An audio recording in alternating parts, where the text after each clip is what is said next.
오늘 장의 중심이 될 중요한 이슈앤 전략을 통해 정리해보겠습니다. 야천투자연구소 남인호 소장, LNS홀딩스 김성영 대표, GC인포 박수범 대표, 24인베스트먼트 손창현 팀장과 함께합니다. 네 분 어서 오세요. 네, 새해 주목해야 할 섹터들 선별하고 투자 전략 세워보는 시간 가져보겠습니다. 먼저 자동차 섹터 빼놓을 수가 없죠.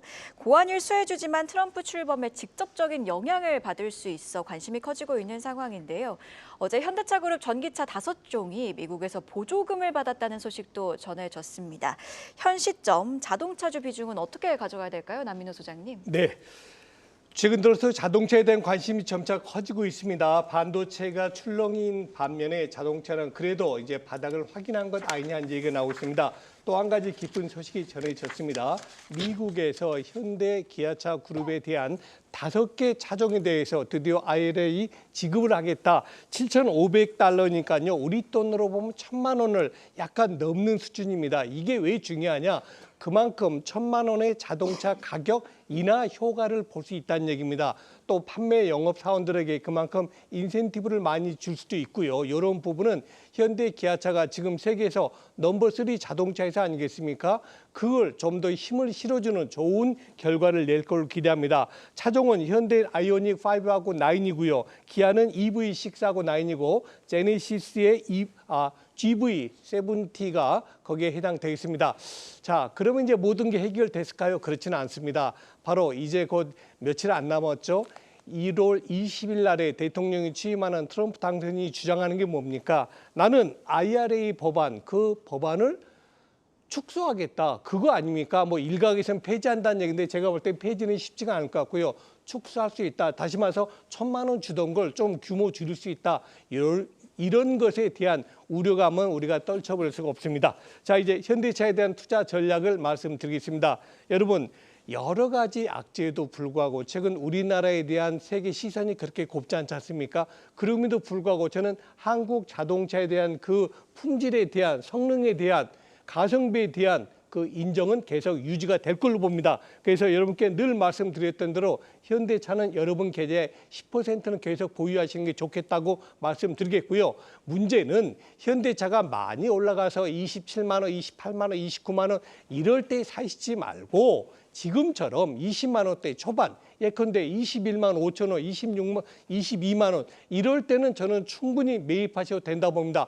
반면에 이제 금년 상반기에 이제 실적을 또 좋게 낼 거기 때문에 아마 아무리 빨라도 저는 금년 안에는 현대차의 그 업황 피크가 안 올 걸로 봅니다. 이제 빨래야 내년 정도 올 것 같은데 그래서 아마도 금년 상반기까지는 현대 기아차에 대한 실적이 계속 좋을 걸로 기대되기 때문에 그 다음에 주가가 올라가면 금년 하반기나 돼서 20만 원대 후반 가면 그때는 비중을 좀 축소하십시오. 이렇게 정리를 드리겠습니다. 네, IRA 전기차 세액공제를 폐지하거나 축소하더라도 현대차가 또 내연 엔진 차를 좀 워낙 좀 잘 팔고 많이 팔고 있으니까요.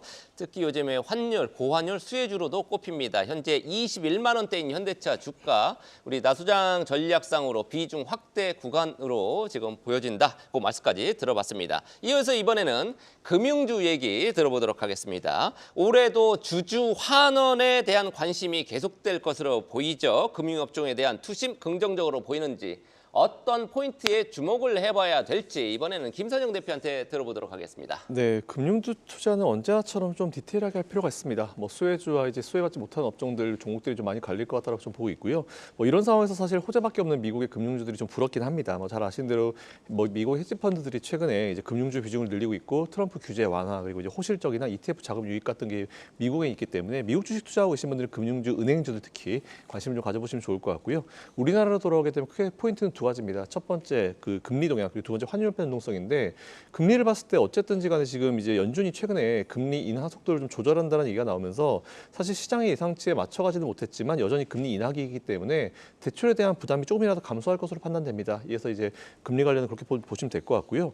저는 이제 제일 중요한 게 이제 환율 변동성인데 일단 지난번에 한번 짚어드리긴 했지만 달러원 환율이 올라가게 되면은 이제 원화 가치가 떨어지죠. 이렇게 되면은 외화 부채 평가액이 상승합니다. 그래서 보통 이제 CET1이라고 제가 지난번에만 설명드렸었는데 건데 보통주 자본 비율이란 게 있어요. 여기에 분모에 해당하는 위험 가중 자산이 올라가 버립니다. 이러면 이제 CET1이 하락하게 되는데 이렇게 되면은 보통 이제 주주 환원 정책에 좀 제약이 걸립니다. 근데 참고로 보통 환율이 10원 올라갈 때는 CET1이 0.02% 포인트 정도 이제 하락한다라고 하는데 일단 제가 보더라도 지금 달러 원 환율은 좀 과합니다. 뭐 1,500원 보시는 분들이 그건 너무 과한 걱정인 것 같고요. 지금부터는 달러 원 환율이 이제 안정을 찾을 것이고 특히나 이 트럼프 행정부 들어서게 되면은 평소에도 강달러를 별로 안 좋아했던 트럼프이기 때문에 원화 강세로 조만간 전환될 것으로 보고 있습니다. 이에 따라서 분명히 주주 환원 정책에 지금까지는 제약이 걸렸지만 이 부분이 좀 풀릴 거다라고 좀 보고 있고요.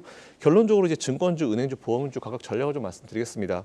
증권주 같은 경우는 어쨌든 올해도 주주 환원책에 대한 뭐 기대감이 그대로 좀 살아 있습니다. 그래서 높은 주주 환원율을 유지하고 있으니까 이 부분도 좀 주가에 긍정적인 영향이 될 수 있을 것 같고요. 지금 뭐 언론에 나오지 않고 부각이 되고 있지는 않지만 코리아 밸류업에 대해서 지금도 계속 이제 보완하고 있고 수정하고 있는 그런 상황이 발생하고 있기 때문에 이런 것들을 우리가 좀 포인트 잡아볼 필요가 있을 것 같습니다. 그리고 최근에 이제 해외 주식 비중이 되게 많이 올라가요. 그래서 우리나라 증권사들이 해외 주식 쪽에 브로커리지 수익이 좀 많이 늘어날 것으로 보입니다. 그래서 국내에서 안 되는 걸 해외 쪽에서 잡아오고 있는 부분이기 때문에 브로커리지 수익 좀 체크해 보시면 좋을 것 같고요. 그리고 금리가 인하하게 되면은 이제 발행어에 관련 비용이 좀 개선이 될 수 있습니다. 이에 따른 기대감도 있기 때문에 증권주들은 전반적으로 좀 투자를 그대로 유지하셔도 좋을 것 같다라는 그런 말씀드리고요.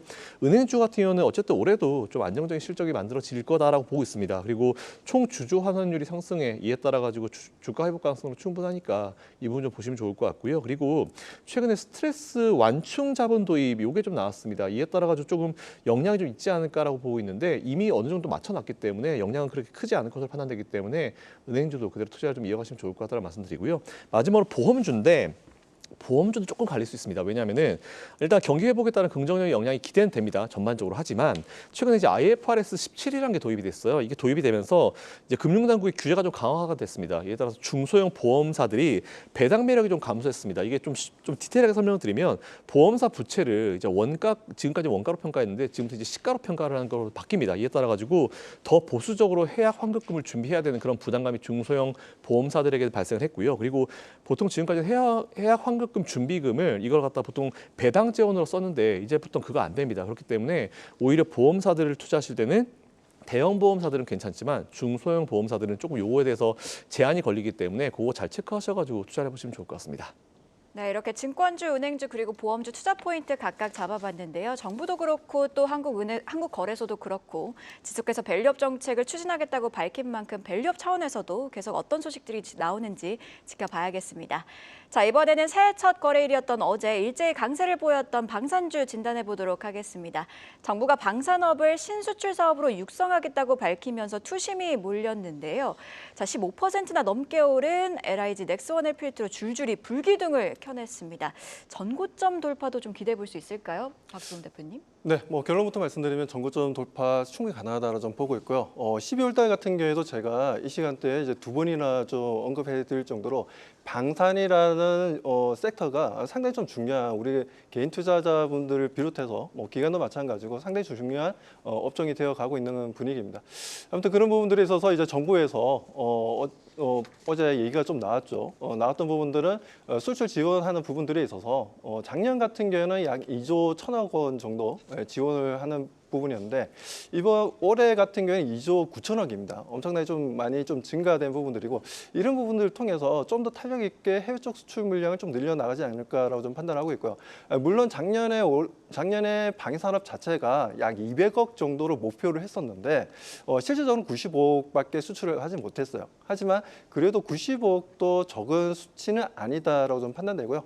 하지만 올해 같은 경우에는 작년보다는 많은 수출 물량이 좀 늘어날 것으로 보고 있습니다. 그 부분에서 다양하게 이루어질 수 있다는 부분들에 있어서 최근에 조선주들도 움직임을 좀 보여주고 있지만 캐나다 같은 경우도 잠수함 관련된 이슈가 좀 작년에 좀 있었죠. 하반기에 있었던 부분이고 여러 가지 지금 현재 자주 국방에 대한 관심도가 좀 높아지고 있는 상황입니다.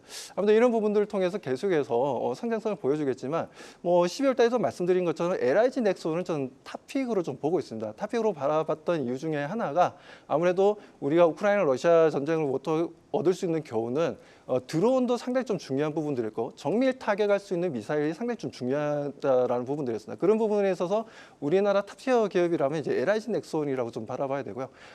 작년 7월달에 미국에 있는 고스 로보틱스라는 회사를 좀 인수했는데 이 회사가 이제 미국의 국방부에 상당히 좀 많이 또 국방부가 하나의 또 큰 고객사입니다. 여기에다가 작년 하반기에 독일에 실제적인 전투용 로봇을 판매를 했습니다. 판매했는데 양은 많지는 않아요. 4대 정도였는데 그 부분들은 좀 더 추가적으로 올해 같은 경우에는 추가 발주가 좀 발생하지 않겠냐라고 보고 있기 때문에 그런 부분들을 통해서 로봇도 어제 레인보우 로보틱스도 상한가 갈 정도로 그 부분에 있어서도 이제 로봇 관련주로도 LIG 넥슨은 좀 묶여 있다라고 좀 보셔야 되고 그리고 좀 드론 같은 경우에도 최근에 미국에 있는 스카이다이라는 회사와 협업을 해서 동남아 시장을 드론 시장을 개척하겠다는 내용도 좀 나왔죠. 이런 부분들에 있어서 LIG 넥슨은 지금 사업 포트폴리오가 하나하나가 상당히 좀 중요한 시점이라고 좀 보여집니다. 아무튼 이런 부분들 통해서 LIG 넥슨 추가적인 상승 흐름들 전고점 돌파 좀 기대해 보시길 바라겠습니다.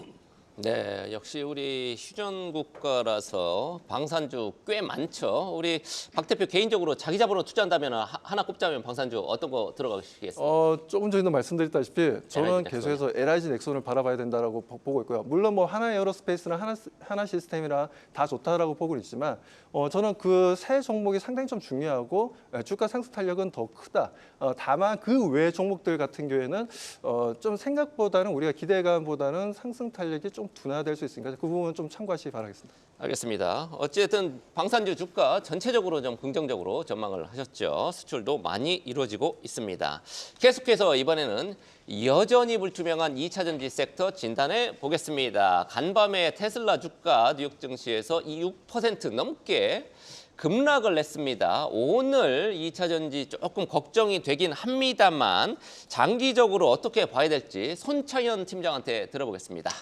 예, 2차 전지 섹터가 작년에 상당히 좀 부진했습니다. 부진한 요인을 한 3가지로 꼽을 수가 있을 것 같은데요.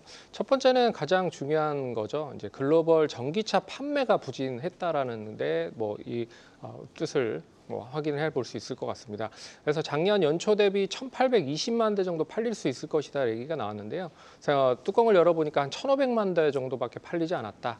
판매는 계속되지만 성장률에 대한 거는 이제 물음표가 떴다라고 생각을 하시면 될 것 같습니다.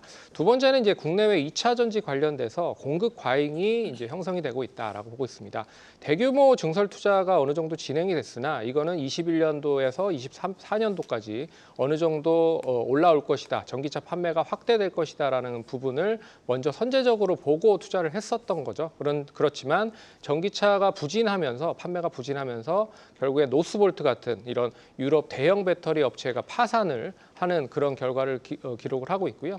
LG나 삼성과 그리고 SK도 이 부분에서 상당히 좀 힘든 그런 과정을 걷고 있다라고 보시면 될 것 같습니다. 마지막으로는 이제 미국의 불확실성에 대한 부분인데요. 역시 이제 트럼프 2기가 1월 20일 날 취임을 하면서 결과적으로는 전기차에 대해서 판매가 좀 부진할 수 있을 만한 정책들을 내놓을 가능성이 크지 않겠느냐라는 것도 눈여겨보셔야 될 것 같아요. 그래서 전기차 구매에 대한 7,500의 세액 공제를 이제 폐지를 할 가능성이 높지 않겠느냐라고 하는 것도 눈여겨보셔야 될 것 같고요. 그리고 보편 관세 역시 10%에서 20%는 수입산에 대한 그런 부분으로 과세를 하겠다라는 이야기가 나오고 있고 그리고 또 중국 제품의 60에서 100% 이런 과세도 내놓겠다라고 하는 것도 일단 전기차를 구매하는 데 있어서 여러 가지 비용적인 측면으로 봤을 때는 좀 우려가 되는 부분이다라고 볼 수 있을 것 같습니다. 그러면 이제 올해 좀 눈여겨보셔야 될 모멘텀은 뭐가 있느냐라고 생각을 해보시면 제가 봤을 때는 역시나 25년 말 그리고 26년도에 가장 눈여겨보셔야 될 부분은 자율주행 이슈인 것 같아요. 그런 점에서 전기차를 판매를 할 수 있는 부분을 이제 자율주행 이슈로 이제 매개를 할 수 있다. 라고 좀 볼 수가 있을 것 같고요. 그리고 효율적인 배터리 4680이라든지 전고체 배터리도 얼마만큼 빨리 판매가 되는지 눈여겨보셔야 될 것 같고 제가 봤을 때는 시장이 바닥이다라고 하는 부분을 확인을 한다라고 하면 결국에는 자동차 업체들이 전기차 설비 투자에 대한 부분을 대가동을 할 가능성이 높다라는 걸로 눈여겨보셔야 될 것 같습니다. 그래서 올해 상저하고 정도 생각을 해보시고 상반기보다는 하반기에 좀 여러 가지 주요 이슈들이 이어질 가능성이 높다라는 점으로 판단을 해서 투자를 하시면 좋을 것 같습니다. 토픽으로 비트로셀이라고 자막에 나오네요. 예, 일단 그나마 관심이 있게 볼 수 있는 종목이다라고 하는 종목인데요. 뭐 1차 전지보다는 리튬 1차 전지 관련된 종목이다라고 좀 볼 수 그렇습니까? 있을 것 같아서 이쪽에 뭐 군용이라든지 통신용 관련된 수주가 상당히 좋다. 그리고 올해 수주도 엄청나게 많이 쌓아놓고 있는 상황이기 때문에 다른 2차 전지 관련된 종목들보다는 실적이 좋다라고 하는 거를 감안해서 보시면 좋을 것 같습니다. 네, 올해 2차 전지 업종 상저하고를 예상해 주셨는데요. 정말 올해는 반등다운 반등이 나와주길 진심으로 바랍니다. 자, 이어서 오늘 아침에 나온 가장 빠른 리포트 확인해 보고 오시죠. 박정은 캐스터가 준비했습니다. 새해 세 번째 날 가장 빠른 리포트앤 공시 시간입니다. 작심 3일의 마지막 날이기도 한데 부디 올해 결심한 목표들과 인연을 쭉 간직하시길 응원하겠습니다. 그럼 오늘 나온 리포트들 지금 바로 확인해 보시죠. 오늘 증권가는 대체로 목표가 하향 보고서들을 많이 발행한 가운데 세 개의 증권사들이 현대글로비스를 주목하면서 일제히 목표가 상향에 나섰고요. 가장 높게는 대승증권이 17만 원 제시한 점 특징적이었습니다.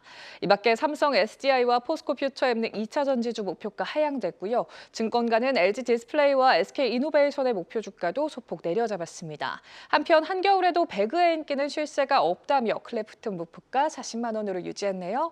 먼저 현대글로비스 리포트부터 체크해 보겠습니다. 대순증권은 오늘 현대글로비스에 대해 완성차 해상운송, 이른바 PCC 장기 계약 체결로 올해 연간 실적의 눈높이를 키울 가능성이 높아졌다며 목표 주가를 기존 16만 원에서 17만 원으로 올려잡았습니다. 제목도 새해 선물이 큰 놀라움을 안겼다며 긍정적인 분석 내놨는데요. 지난해 마지막 날 나온 5년간 6조 7천억 원 규모의 계약 소식이 시장에서 기대했던 수준을 웃도는 파격적인 수준이라고 진단했고요. 이번 계약을 통해 캡티브 의존도를 낮춘 점, 실적 안정성을 확보한 점, 계열 의존도를 낮춰 비계열 고수익 물량을 확보하기 위한 기반을 마련한 점까지 새 지점을 이뤄냈다며 이전 계약과 비교할 때 연평균 87%의 계약금 증가가 추정된다고 풀이했습니다. 고환율 수혜까지 기대되며 어제 신고가 경신한 현대글로비스, 오늘도 상승세 지속할 수 있을지 함께 주시해보시죠. 이어서 삼성 SDI 보고서도 확인해 볼까요? NH투자증권은 오늘 삼성 SDI에 대해 올해 업황 회복이 유의미하지 않아서 업사이드도 제한적이라며 목표 주가를 37만 원에서 33만 원으로 11% 하향 조정했습니다. 지난해 4분기 매출이 3조 9천억 원으로 1년 전 대비 30% 감소하고 2,010억 원의 영업 손실을 기록해 컨센서스를 밑돌 거라고 진단했는데요. 에너지 저장 시스템을 제외한 전 사업부의 판매가 부진했고 일회성 비용과 고정비가 반영되며 수익성이 더 악화했다고 풀어냈습니다. 한편 유럽과 스텔란티스 미국 공장 판매에 있어 하향 조정이 필요하다며 경쟁사와 대비해 중저가 세그먼트 등 수주 경쟁력이 미진하다고 짚어냈는데요. 이제 그만 쉴 때도 된 것 같은데 정치적 불확실성까지 들이운 2차 전지주, 단기적 부진은 불가피하지만 중장기적 업황도 주가도 회복될 수 있길 응원해 보겠습니다. 지금까지 가장 빠른 리포트 공시 박정원이었습니다. 네, 이어서 새해 첫 거래일에도 힘을 못 쓴 국민주 삼성전자 주가 진단해 보도록 하겠습니다. 어제 0.3% 상승 마감하는 데 성공은 했지만 여전히 외국인이 매도세를 이어갔고요. 또 증권사 세 곳이 새해 첫 거래일부터 목표가를 내려잡았습니다. 삼성전자 다음 주가 잠정실적 발표인데 어떤 대응 전략 필요할까요? 남인호 소장님. 예, 삼성전자는 세 가지 투자 포인트 말씀드리겠습니다. 작년에 외국인들이 10조 원 팔았습니다. 삼성전자 비중이 55에서 50%로 줄었습니다. 또 한 가지 측면은 외국인들은 삼성전자를 팔았겠지만 사실은 세일코리아, 한국을 팔았다 이렇게 봅니다. 다음 두 번째, 작년에 우리나라의 수출 비중 아시죠? 6,838억 달러, 정말 100억 달러 넘은 지가 얼마 안 됐는데 놀라운 기록을 냈습니다. 그런데 여러분, 수출 비중 1위가 뭔지 아십니까? 반도체입니다. 2위가 뭔지 아시죠? 자동차입니다. 우리나라 경제에서 반도체와 자동차 빼고는 답이 안 나옵니다. 이것은 금년에도 이어질 것 같고요. 마지막 세 번째입니다. 자, 지금 자료에 보면 나오고 있죠? 자, 저는 작년, 재작년과 올해는 매우 다르다라고 봅니다. 그 배경을 말씀드립니다. 미국의 나스닥 시장이요, 10,000포인트가 어제 19,000포인트로 2배가 올랐어요. 2년 동안. S&P 500 지수 얼마입니까? 3,500 하던 게 어제 종가 5,800입니다. 그 얘기는 무슨 얘기냐? 미국의 주식시장은 2년 동안 2배가 올랐습니다. 자, 우리 한국 볼까요? 2년 전에 주가지수 얼마입니까? 2,400. 어제 주가지수 얼마입니까? 2,400. 우리 대한민국은 하나도 안 올랐습니다. 저는 금년도 2025년도에는 최소한도 아무리 못 올라도 미국보다는 한국 주식시장이 더 좋다. 이걸 여러분께 분명히 말씀드립니다. 자, 마지막으로 투자 전략 말씀드립니다. 여전히 삼성전자는 여러분 계좌에 20% 가지고 계셔야 되고요. 중요한 게 있습니다. 상저하고인데 저는 하반기로 갈수록 좋아질 걸 보고 여러분 이제 곧 설이 옵니다. 조카들에게 초등학교, 중학교 조카들에게 세뱃돈 5만 원 주시지 말고 삼성전자 5만 3천 원짜리 이체시켜 주십시오. 그게 훨씬 더 클 겁니다. 또 대학교에 입학했거나 취직에 성공한 조카들, 큰 조카들에게는 20만 원 현금 주지 마시고 현대차 한 주 사가지고 이체시켜 주십시오. 그것이 앞으로 5개월 뒤에는 훨씬 칭찬받을 그런 행동이다라고 말씀을 드리겠습니다. 네, 더불어서 주식을 주면 또 경제 교육도 되는 효과도 있겠죠. 자, 이번에는 해외 공략에 속도를 내고 있는 식품업계 소식 들어보도록 하겠습니다. 국내 식품업계 해외 생산시설 확장에 나섰습니다. 작년 K푸드의 해외 수출 금액 사상 처음으로 100억 달러 돌파를 했죠. 올해도 성장세 이어갈 수 있을까요, 김선영 대표님? 네, 저는 충분히 이어갈 수 있을 거라 보고 있습니다. 지난번에 제가 삼양식품 한번 말씀드린 적이 있는데 이제 CJ나 이제 SPC 그룹도 K푸드 열풍에 힘입어서 현재 해외 생산 기지 건설을 지금 박차를 가하고 있다는 그런 내용이 나왔는데 일단 SPC 그룹 잘 아시겠지만 이제 파리바게뜨로 워낙 유명한 기업이잖아요. 근데 이번에 컨셉 잘 잡은 것 같아요. 일단 지역 자체가 텍사스주고요. 존스 카운티에 벌리슨시에 제빵 공장을 건설하겠다 했는데 잘 아시겠지만 텍사스주는 미국에서 유명한 밀 생산지로 유명합니다. 여기에 HRW라는 그 밀이 생산되는데 이게 미국 전체 밀 생산량의 40%를 좌지우지하고 요 빵이 이제 이 밀이 주로 이제 제빵에 많이 이용이 됩니다. 그 얘기는 여기다 공장 지으면 그냥 바로 옆에서 그냥 밀 들고 와서 바로 이제 생산만 해버리면 된다는 그런 전략인데 좋은 것 같고요. 이를 위해서 지금 현재 텍사스 지방 정부와 함께 투자 계획 그리고 지원금에 대한 최종 조율을 하고 있다는 그런 내용인데 요거 되게 좋습니다. 확실히 컨셉 잘 잡은 것 같고요. 그리고 SPC 그룹이 건설 예정인 미국 제빵 공장은 미국과 캐나다를 비롯해서 향후에 이제 이거 가지고 중남미 지역까지 이제 좀 진출할 것을 이제 예상을 해놓고 이제 건설한 지역이기 때문에 이것도 같이 체크해 보시면 좋을 것 같습니다. 투자금은 한 1억 6천만 달러 된다고 하더라고요. 하나로 한 2,363억 정도 되는데 일단 앞으로 이거보다 투자금이 좀 더 늘어나지 않을까라 판단되고 오히려 지금 이 상황에서 이거 되게 좋은 판단인 것 같습니다. 그리고 일단 지금 보니까 존스 카운티가 이제 대략적으로 147억 정도의 지원금을 제공할 예정이라고 하는데 아마 지원금 수는 앞으로 더 늘어나지 않을까 판단되고 있어서 이 부분 체크해 보시면 좋을 것 같고요. SPC 그룹은 현재 미국과 캐나다에 총 한 200개 정도 매장이 있는데 앞으로 1,000개까지 2030년까지 늘려가겠다는 그런 내용도 있으니까 같이 체크해 보시면 좋을 것 같습니다. 그리고 CJ는 이미 좀 나왔었죠. 미국의 사우스다코타주에 축구장 80개 정도 규모의 이제 북미 아시안 푸드 신공장을 건설하고 있습니다. 근데 특징적인 부분이 이 공장 착공식에 누가 왔냐면은 이번에 트럼프 대통령이 트럼프 당선인이 국토안보부 장관으로 지명한 크리스티 노엄이라는 분이 왔어요. 이분이 사우스다코타주 주지사인데 이제 이분도 여기 참석했다는 것 자체가 지금 트럼프 당선인은 어쨌든 우리나라에 투자 많이 해주는 기업과 국가한테 혜택을 많이 줄 거 뻔히 보이는데 우리나라 기업들 이거 되게 잘하고 있는 것 같습니다. 이건 비단 반도체나 2차전지뿐만 아니고 이런 식품 관련 기업들도 이런 노력을 하고 있기 때문에 이것도 좀 충분히 수혜를 볼 수 있을 것 같고요. 삼양식품 여전히 잘합니다. 그리고 최근에는 주류나 과자 쪽으로도 수출이 확대되고 있으니까 우리나라 K푸드 관련 기업들은 이런 디테일한 것들, 그리고 정치적인 부분들까지 체크하셔가지고 투자를 올해도 이어가시면 좋을 것 같다는 말씀드리겠습니다. 네, 앞으로도 K푸드 열풍이 계속되면서 우리 기업들의 주가 상승도 한번 기대해 보도록 하겠습니다. 자, 계속해서 오늘의 마지막 이슈도 살펴보도록 할 텐데요. 로봇주 이야기를 안 할 수가 없을 것 같습니다. 삼성전자의 자회사로 편입이 되면서 어제 상한가로 직행한 레인보우 로보틱스 코스닥 시총 5위에 등극을 했습니다. 다른 로봇주들도 덩달아 동반 급등하는 모습이었는데 상승 탄력 어디까지 이어질 수 있을까요, 박수홍 대표님? 네, 어제 상한가하고 작년 마지막 거래일에서 15%나 좀 급등하는 흐름들을 보여줬던 레인보우 로보틱스였습니다.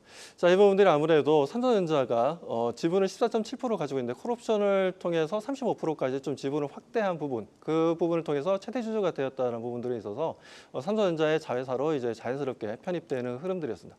아무튼 이 내용을 통해서 지금 현재 레인보우 로보틱스가 어제 상한가를 갖고 그에 따른 두산 로보틱스 같은 경우에도 장중에 28%까지 상승했고 그리고 로봇스타 같은 경우에도 18%까지 급등하면서 로봇 관련주들의 움직임이 상당히 좋았습니다. 자, 이런 흐름들을 가져가고 있는 이유는 아무래도 지금 로봇에 대한 관심도가 상당히 좀 높아지고 있다는 부분들인데 작년에 테슬라 같은 경우에도 로봇 택시를 출시하면서 그때 당시 행사에서 나왔던 부분들이 휴머노이드 로봇이었던 옵티머스였습니다. 이 옵티머스가 좀 재밌는 거, 저는 가장 중요했던 부분들이 손가락의 움직임이었는데, 우리가 손가락 움직임을 보게 되면 우리가 그 단위가 있어요. 디그리스 오브 프리덤이라 해가지고 DOF라고 합니다.